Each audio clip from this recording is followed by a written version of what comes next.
Pensa só, e se existisse um mapa antigo que, em vez de mostrar rios e montanhas, mostrasse a origem de todos os povos da Terra, todos vindo de uma única família? Pois é exatamente isso que a gente vai explorar hoje, mergulhando fundo num dos capítulos mais curiosos da Bíblia, Gênesis 10, a famosa Tabela das Nações. Pois é, essa é a grande pergunta que esse texto se propõe a responder. E a resposta que ele dá, olha, não é só uma lista de nomes difíceis de pronunciar, não. É uma ideia super ousada de traçar a genealogia de toda a humanidade, organizando o mundo daquela época numa única e grande família. Para a gente entender essa tabela, a gente precisa voltar lá no começo. O cenário é um mundo que acabou de passar pelo dilúvio, uma espécie de página em branco. E a humanidade inteira, segundo esse relato, vem de apenas 3 linhagens principais, que são os filhos de Noé, Sem, Cã e Jafé. Cada um deles vai dar origem a um ramo diferente da família humana. Então, para a gente não se perder nesse mapa de povos, nosso roteiro vai ser bem simples. Primeiro, a gente vai entender a base de tudo, as 3 linhagens. Depois, vamos explorar quem são os descendentes de cada filho, Jafé, Cã e Sem. E por fim, a gente junta todas as peças para sacar o significado maior desse grande mosaico de nações. A estrutura de Gênesis 10 é genial, de tão simples.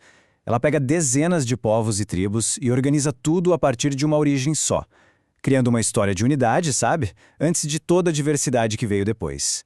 Vamos começar pela primeira linhagem.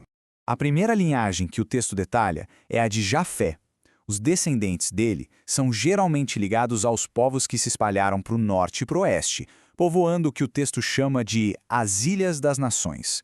E o que é realmente impressionante aqui é como esses nomes antigos parecem ecoar na história.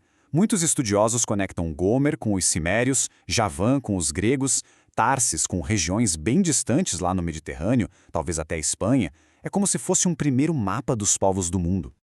Então, o ponto principal aqui é a geografia. A linhagem de Jafé é a dos povos do mar, das costas, dos lugares distantes. E o texto já reconhece que existiam línguas e terras diferentes, mas mesmo assim une todo mundo sobre um mesmo ancestral. Agora vamos para a próxima linhagem, que é bem diferente. Agora com a linhagem de Cã, a história já muda de figura. A descrição aqui é muito mais focada em poder, em civilização. Os descendentes dele não são só povos distantes. Eles são os fundadores dos primeiros grandes reinos e cidades, principalmente na África e no Oriente Próximo.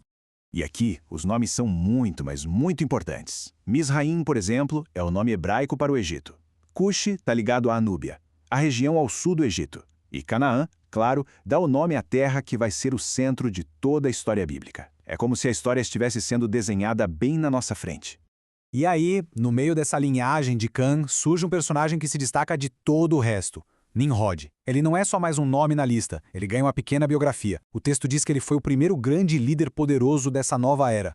Essa frase virou até ditado. Ser um poderoso caçador diante do Senhor sugere uma fama, uma habilidade lendária, alguém cuja reputação era conhecida por todo mundo. Ele representa o começo do poder centralizado, do domínio humano sobre a terra.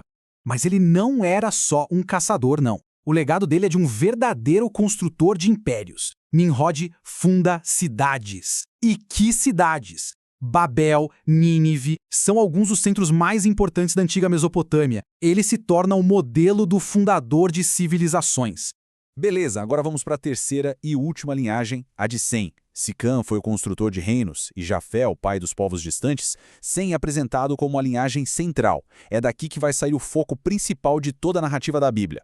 Aqui, o foco vai se fechando, sabe? Presta atenção numa linha bem específica. De Arfaxad descende Eber. E o nome Eber é super importante, porque muitos acreditam que é daí que vem a palavra hebreu. O autor está funilando a história para chegar no povo que vai ser o protagonista dali para frente.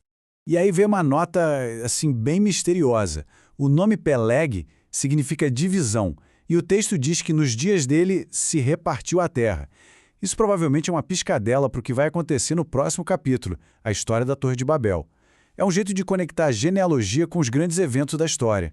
Ok, a gente já passeou pelos 3 linhagens. Mas fica aquela pergunta, né? Para que tudo isso? Por que essa lista antiga de nomes é tão importante?